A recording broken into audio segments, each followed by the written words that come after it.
Titingnan lang natin yung ilog tapos akyat na rin tayo.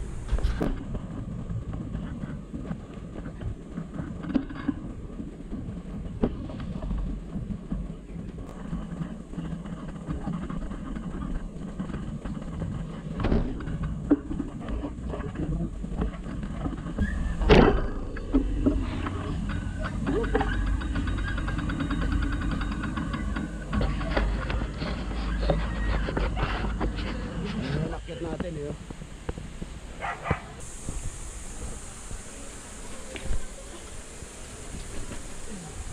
Ay.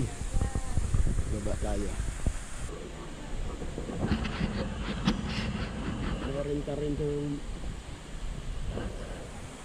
mga salbabida rin dito pag gusto nyo. Malinaw rin eh.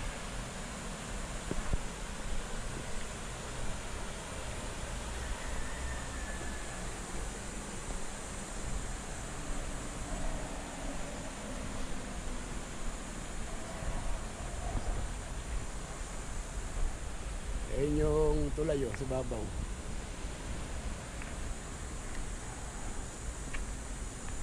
Mababa dun. Simentado pala yung baba.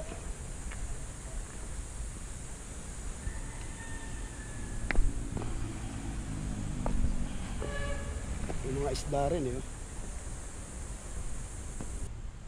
Tapos pag na mo yung tubig, sa ibabaw kasi hindi mo ganong kita pag hindi mo binaba. Anong ano to? Tulay na bakal po. Ito yung tulay na bakal na tinatawag nila. Kasi dati bakal yan, di ba? Kasi binago na nga nila yan. Kaya pala ito tinatawag nilang tulay na bakal. Ayos naman. Mabango naman yung tubig. Pagka gusto nyo naman ng ganito, pang budget lang, okay na. Tsaka safe yung mga bata rito. Tsaka walang amoy. Ganda yung ano natin. Babantayan mo nga lang yung mga bata rito. Medyo malalim-lalim yung konti. Saan yung pinakamalalim? O pare-parehas lahat to? Doon po sa gitna. Meron po doon. Sa baba? Yan. Ganda, maganda yung ano. Ito pala yung tinatawag na tulay na bakal. Ganda kasi rito kasi running water naman to. Ayos naman, pwede na. Kung hanap nyo budget lang ito. Nagdala lang kayo ng pagkain nyo, pwede kayo mag-ihaw-ihaw yan. Tsaka malinis naman yung lugar. Malinis yung lugar. Tsaka yung mga kalat nila nandun sa taas eh. Yan ang maganda rito kasi ano naman, may mga bantay.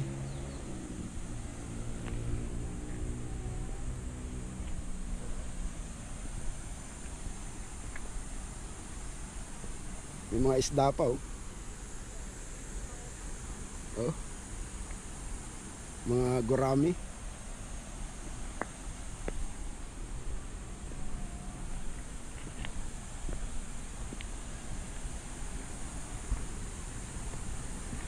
Ganyan namang gaano kaano. Tsaka fresh pa yung hangin dito dahil nga nasa baba. Magkano renta nyo dyan? May 40. Eto 40 to. Ito po 40. Eto Ito po 52 dyan. Ito po ay ganon din. 7. So may mga rentahan naman ng salbabida rito. Dapat dadaan lang ako kaya lang parang hinatak ako pababa rito. Ito malalim na raw to banda rito. Ayos naman, malinaw Ganda naman yung ano.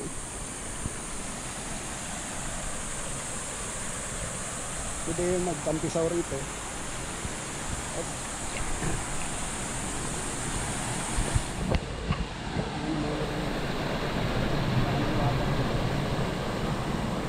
Talagang ano rin naman sila paliguan. Malinis din naman.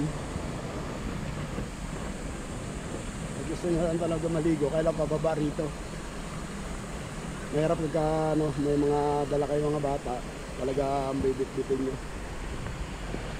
Hindi naman kayo magluto rito. Sinadya ko lang talaga babain ko kasi hindi naman ako mag-ano.